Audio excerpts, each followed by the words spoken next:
ये है special summary revision. जैसा आपको पता है कि 2018 के बाद और उसके बाद जब यूटी बना 2019 में हमारा J&K state, UT of Ladakh and UT of J&K में कन्वर्ट हुआ। उसके बाद डीलिमिटेशन कमीशन का गठन हुआ और डीलिमिटेशन कमीशन ने अपनी रिपोर्ट 5 मई 2022 को सबमिट की। 2022 5 मई को ये रिपोर्ट सबमिट हुई और उसके बाद law ministry government of India ने उसको 20 मई से इफ़ेक्टिव कर दिया। तो अब जो डिलिमिटेशन कमीशन का जो ऑर्डर है वो इफ़ेक्टिव है स्टेट में। और जैसा आपको पता है कि पहले 83 सीट्स थी, क्योंकि अर्स्टवाइल J&K स्टेट में 87 असेंबली सीट्स थी। फिर जब बाइफर्केशन हुआ यूटीज़ में तो 4 लद्दाख की थी, तो वो कम हो गई थी, 83 हो गई थी। डीलिमिटेशन के बाद 90 सीट्स टोटल हो गई हैं असेंबली में J&K यूटी की, और जिसमें से 7 रिजर्व हैं। जैसे पहले भी 7 थी, अभी भी 7 हैं शेड्यूल कास्ट के लिए, और पहली बार शेड्यूल ट्राइब्स के लिए रिजर्वेशन हुआ है जो 9 सीट शेड्यूल ट्राइब्स के लिए रिजर्व है। सो ये पोजीशन है। इसके बाद एक बहुत मैसिव एक्सरसाइज हमें करनी है, जो हम कर रहे हैं, शुरू कर दी है, कि जो इलेक्टोरल रोल है उसका समरी रिवीजन हमें करना है। पहले तो हमें इलेक्टोरल रोल को, वोटर लिस्ट को नई कॉन्स्टिट्यूएंसी के हिसाब से बनाना है, बिकॉज जितनी भी कॉन्स्टिट्यूएंसीज हैं ऑल 90, उनमें जो पुरानी भी हैं, जो अब रिकॉन्स्टिट्यूट हुई हैं, सभी में कुछ ना कुछ चेंज आया है। तो all 90 constituencies have gone some massive changes, some created new, और कुछ में माइनर चेंजेज आए हैं।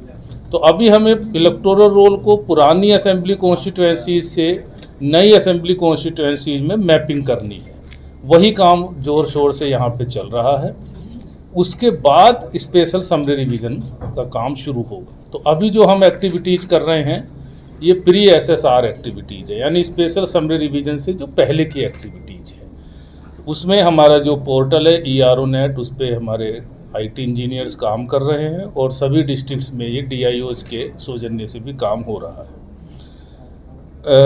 इसलिए मैं आपसे रूबरू होना चाहता था कि अब चूंकि स्पेशल समरी रिवीजन 4 साल बाद हो रहा है, लास्ट समरी रिवीजन 1 जनवरी 2019 के आधार पे हुआ था, यानी 1 जनवरी 2019 के बाद जो लोग 18 साल के हो गए हैं उनका वोट अभी हमारी वोटर लिस्ट में नहीं है। तो एक मैसिव चेंज आएगा वोटर लिस्ट में, और काफ़ी वोट इसमें ऐड होंगे। यानी जो 18, 19, 20, 21, इवन 22, 23 साल के भी हमारे यूथ हैं, अब उनको मौका मिलेगा कि वो वोटर लिस्ट में अपना नाम दर्ज करा सकें। जो शेड्यूल है स्पेशल समरी रिवीजन का, हमने जैसे बताया कि ये रीऑर्गेनाइज करके और मैपिंग करके वोटर लिस्ट को नई इलेक्टोरल रोल बनाएंगे, असेंबली कॉन्स्टिट्यूएंसी नई के हिसाब से, 90 के हिसाब से, और ये 15 सितंबर 2022 को हम पब्लिश कर देंगे ड्राफ्ट ऑफ वोटर लिस्ट।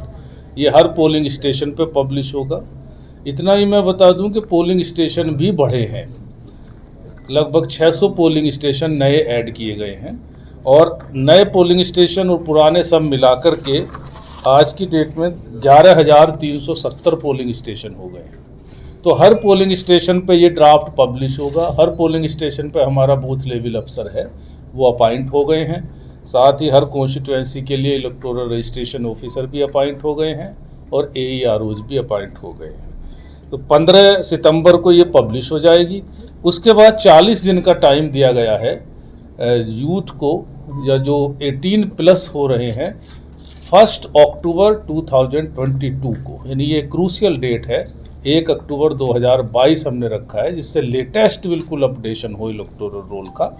तो 1 अक्टूबर 2022 को जो 18 साल के हो रहे हैं, या उससे पहले जो 18 साल के हो गए हैं, उन सबको मौका दिया जाएगा। 40 दिन का टाइम हमने क्लेम्स और ऑब्जेक्शंस के लिए दिया है। ये भी मैं बता दूं, बिकॉज 4 साल बाद हो रहा है और काफ़ी तादाद में लोग यहाँ पे वोट बनवाएंगे। तो नॉर्मल समरी रिवीजन में 30 दिन का टाइम होता है, यहाँ पे 40 दिन का स्पेशल 10 दिन एक्स्ट्रा दिए गए हैं, जिससे सब अपना अप्लाई कर सके। उसके बाद 25 अक्टूबर लास्ट डेट है क्लेम्स और ऑब्जेक्शंस की, और इस समरी रिवीजन के दौरान हर कॉलेज में, हर हायर सेकेंडरी स्कूल में, हाई स्कूल में, यूनिवर्सिटीज़ में, जो इंजीनियरिंग कॉलेजेज हैं, ITIs हैं, पॉलीटेक्निक्स हैं, पंचायत्स में, हर जगह कैंप लगाए जाएंगे जिससे लोगों को भरपूर मौका मिले। 2 मोड हैं, आप ऑफलाइन भी फार्म भर सकते हैं। 4 फार्म बहुत क्रूशियल है। फॉर्म 6 अगर किसी को अपना नाम ऐड कराना है वोटर लिस्ट में। फॉर्म 7 अगर किसी का नाम डिलीट होना है, लोग माइग्रेट कर जाते हैं या डेथ हो जाती है। फॉर्म 8 अगर किसी भी तरह का करेक्शन आपको अपने नाम में कराना है, सपोज किसी का एपिक कार्ड चेंज करना है, किसी के पेरेंटेज में कुछ गलती है, तो जो भी अगर कोई करेक्शन कराना चाहे अपने डिटेल्स में, वो फॉर्म 8 के जरिए कर सकते हैं। और एक नई चीज़ इस बार हो रही है, पहली बार, कि आधार नंबर के साथ वोट को लिंक किया जा रहा है। यानी अब जो वोटर लिस्ट में हर वोटर के सामने उसका आधार कार्ड भी लिंक होगा। तो एक नया फॉर्म है, फॉर्म 6B, वो सभी वोटर्स को भरना है। यानी जो आज की डेट में वोटर लिस्ट में नाम है उनको वो फॉर्म भरना है, और जो नए वोट बनेंगे उनके फॉर्म 6 में ही वो कॉलम रखा गया है आधार नंबर का। तो ये एक नई चीज़ हो रही है।